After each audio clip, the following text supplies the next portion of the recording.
Hello, and I welcome you to UPSC Prelims Chaturya series of Shantha Lakshmi IAS Academy, where we will be discussing daily prelims MCQs from the Hindu, Indian Express, and PIB. So let's begin. First question. Consider the following statements.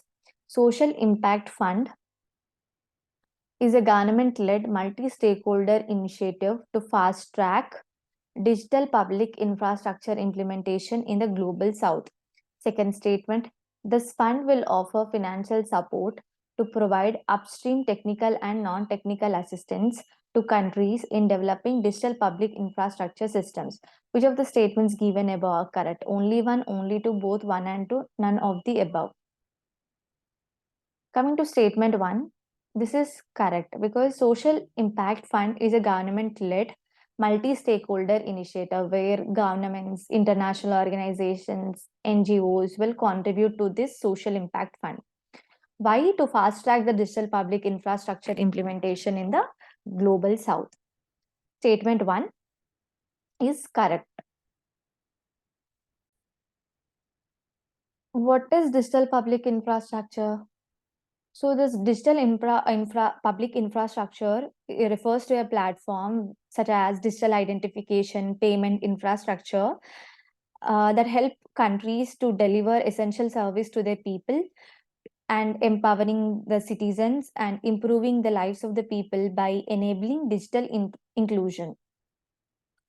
Coming to second statement, this fund will offer financial support to provide upstream technical and non-technical assistance to countries in developing digital public infrastructure. Yes, statement 2 is also correct because this provides a financial support that funds will be helpful to provide technical and non-technical assistance to countries in developing digital public infrastructure. So statement 2 is also correct. Which of the statements given above are correct? Both 1 and 2 are correct. Why it has been in the news? Because recently the Prime Minister of India has announced the launch of two India-led initiatives, that is Global Digital Public Infrastructure Repository and Social Impact Fund. Social Impact Fund is a government-led multi-stakeholder initiative. Why? To fast-track the digital public infrastructure implementation in the Global South.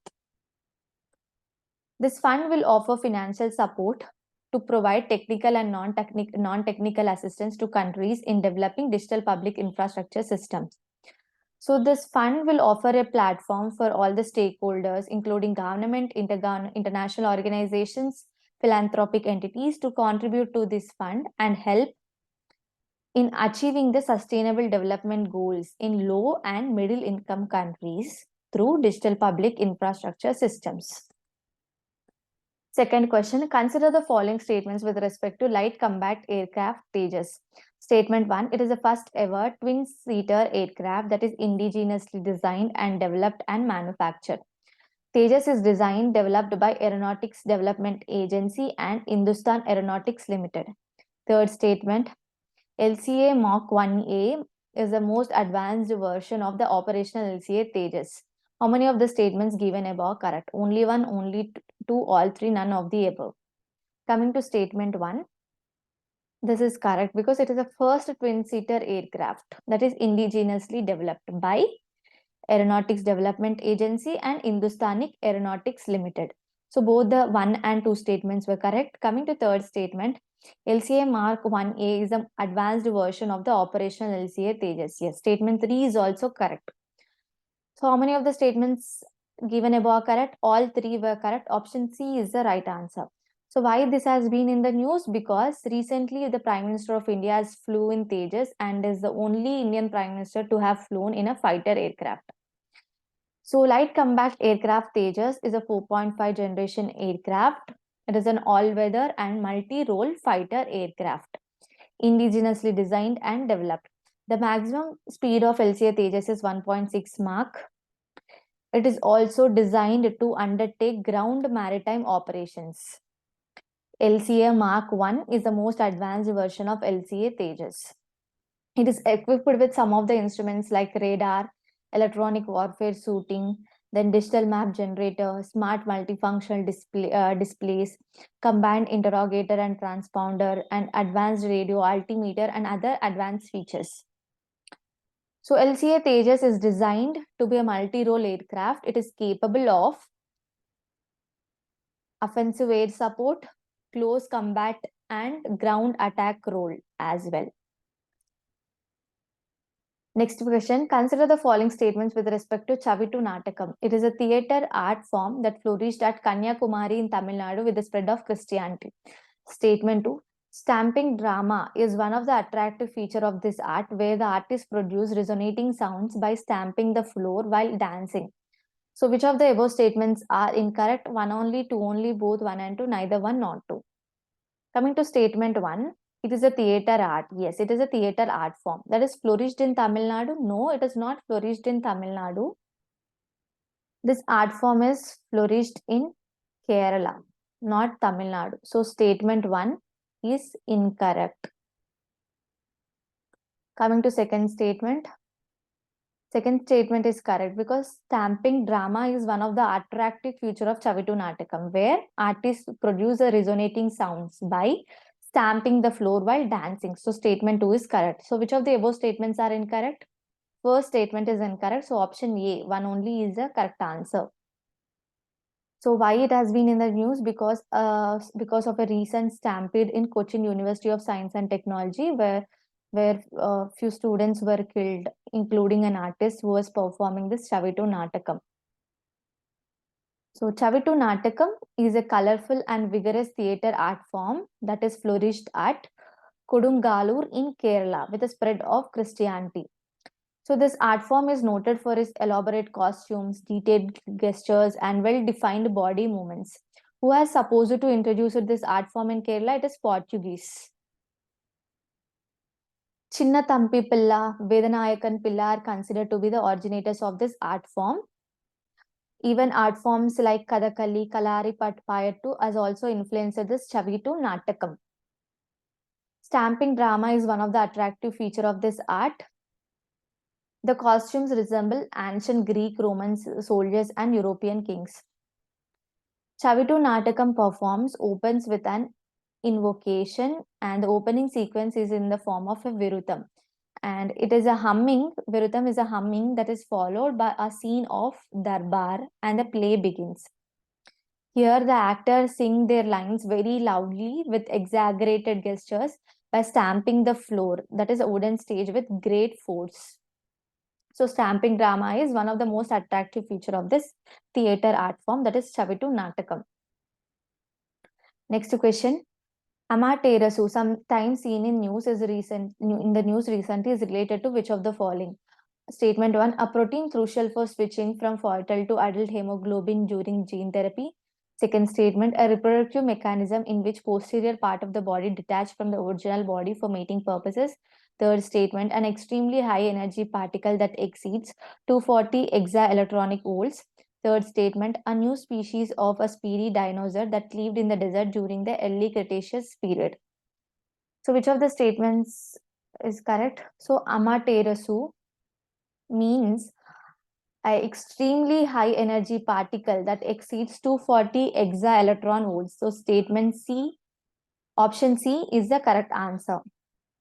Why it has been in the news? Because recently researchers have discovered this high energy particle that seemingly came from a part of the universe.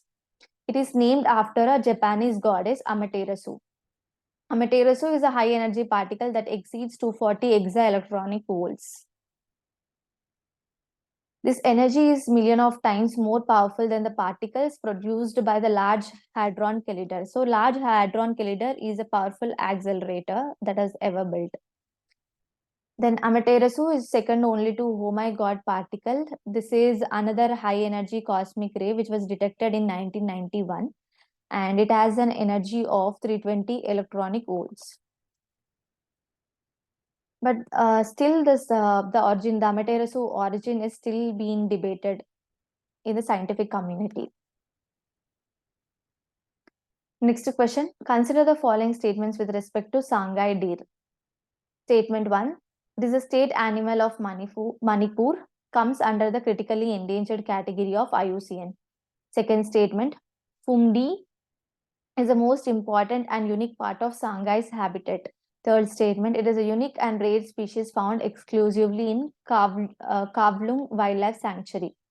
How many of the statements given above are correct? Only one, only two, all three, none of the above. Coming to statement 1, yes, it is a statement of Manipur and it is critically endangered category of IUCN. So statement 1 is correct. Coming to second statement, Fumdi is the most important and unique part of Sangai's habitat. Yes, statement 2 is also correct. So these Fumdis are floating lands that are made up of vegetation, soil and organic matter and which have thickened to a solid form. Coming to third statement, it is unique and rare species found exclusively in Kavlung Wildlife Sanctuary. So this statement is incorrect. So this is not found in this wildlife sanctuary. It is found in Cable Lamjavo National Park. So statement 3 is incorrect. So how many of the above statements are correct? Only 2 of the above statements were correct. Option B is the correct answer. Why it has been in the news? Because of a recent proposal of hydroelectric modernization plan in the Manipur's famous Loktak Lake. It could be detrimental to the endangered species of Sangai deer. Sangai deer is also called as Manipur brown antlered deer. It is also called as Sangai deer. It is found in the state of Manipur, exclusively in Cable Lamjavo National Park. Fumdis are the unique part of Sangai's habitat. As we discussed earlier, that Fumdis are the floating islands that are made up of vegetation, soil, and organic matter. It is a state animal of Manipur. IUCN status of Sangai is critically endangered and it is protected under Schedule 1 of Wildlife Protection Act 1972. Next question, consider the following statements regarding ports in India. Statement 1, the major ports as well as non-major ports in India are under the administrative control of the Ministry of Shipping. Second statement, the Indian Ports Act 1908 defines the qualifying conditions or criteria to declare a port as major port. Which of the statements given above are not correct? 1 only, 2 only, both 1 and 2, neither 1 nor 2. So if you look at statement 1, this is incorrect because the major ports comes under the administrative control of Ministry of Shipping, that is under the central government, whereas the non-major ports or the minor ports doesn't come under the Ministry of Shipping. They are under the administrative control of the state government, state maritime boards. So statement 1 is incorrect, whereas major ports come under the administrative control of the central government, whereas minor ports under the administrative control of the state government. So statement 1 is incorrect. Coming to second statement, the Indian Ports Act 1908 defines the qualifying conditions or criteria to declare a port as a major port. Statement 2 is incorrect because the Indian Ports Act 1908 will declare a port as a major port, but it does not have any criteria to declare a port as a major port. So statement 2 is also incorrect. So which of the statements given above are not correct? Both 1 and 2 were not correct. So option C is the correct answer. So we have been discussing about the sports question with reference to a news article where it has mentioned that US sanctioned vessel is carrying Russian crude oil recently reached the India's Vadinar port in Gujarat. As of now in India, we have 13 major ports and 200 minor ports. While the major ports are under the administrative control of the Ministry of Shipping, non-major ports, that is minor ports, are under the administrative control of the state maritime boards or state government. The union government, under the provisions of Indian Ports Act 1908, declare a port as a major port. But there is no mention in the act on the qualifying conditions or criteria to declare a port as a major port. So this statement is very much important. Next question, consider the following statements regarding International Sugar Organization. Statement 1, the International Sugar Organization is a non-governmental organization established under the Marrakesh Agreement. Statement 2, it is headquartered in Brazil. How many of the statements given above are correct? 1 only, 2 only, both 1 and 2, neither 1 not 2. So statement 1, coming to statement 1, International Sugar Organization is a non-governmental organization. No, this statement is incorrect because International Sugar Organization, intergovernmental organization that was established under International Sugar Agreement, not under Marrakesh Agreement. So statement 1 is incorrect. It is also not intergovernmental organization. Coming to statement 2, it is headquartered in Brazil. No, its headquarters are located in London. So statement 2 is also incorrect. So how many of the statements given above are correct? Neither one, not two. Option D is the correct answer. Why it has been in the news? Because India has been selected as the chair of the International Sugar Organization for 2024 to lead the global sugar sector. So this is an intergovernmental organization that works to improve the conditions on the world's sugar market through debate, analysis, special studies, seminars, conferences, statistics, workshops, etc. It is established under International Sugar Agreement in the year 1968. It is responsible for managing the agreement. It is International Sugar Organization. His headquarters is located in London. Next question. Members of the cooperative banks are also the customers of the bank. Statement 2. They are registered under the Banking Regulations Act 1949. Third statement. They form the largest source of agriculture credit in India. Which of the statements given above are correct? 1 only, 2 and 3 only, 1 and 3 only, all of the above. Coming to statement 1. Members of the cooperative banks are also the customers of the bank. Yes. Members of the cooperative banks can also avail loans under this bank. So statement 1 is correct. Coming to second statement, they are registered under the Banking Regulations Act 1949. No, this statement is incorrect. Why? Because cooperative banks are registered under the State Cooperative Acts, not under the Banking Regulations Act 1949. So these cooperative banks are either registered under the Cooperative Acts of the state concerned or Multi-State Cooperative Acts 2002. But they are governed under the Banking Regulations Act 1949. Statement 2 is incorrect. Coming to third statement, they form the largest source of agriculture credit in India. So this statement is also incorrect because it is the commercial banks that form the largest source of agriculture credit in India, not cooperative banks. So statement 3 is incorrect. Which of the statements given above are correct? Only first statement is correct. So option A, 1 only is the correct answer. We have been discussing this question with reference to a news article where it has mentioned that the Reserve Bank of India took over the board of Mumbai-based Abhyudaya Cooperative Bank Limited for a year due to poor governance standards. Coming to cooperative banks, we'll discuss about this in briefly. Cooperative banks are financial institutions that are owned and controlled by their members, who are also the customers of the bank. They are registered under the Cooperative Societies Act of state concerned or the Multi-State Cooperative Societies Act of 2002. They are registered under these two acts, but they are governed under the Banking Regulations Act 1949, Banking Laws, Cooperative Societies Act 1955. So this point is very much important.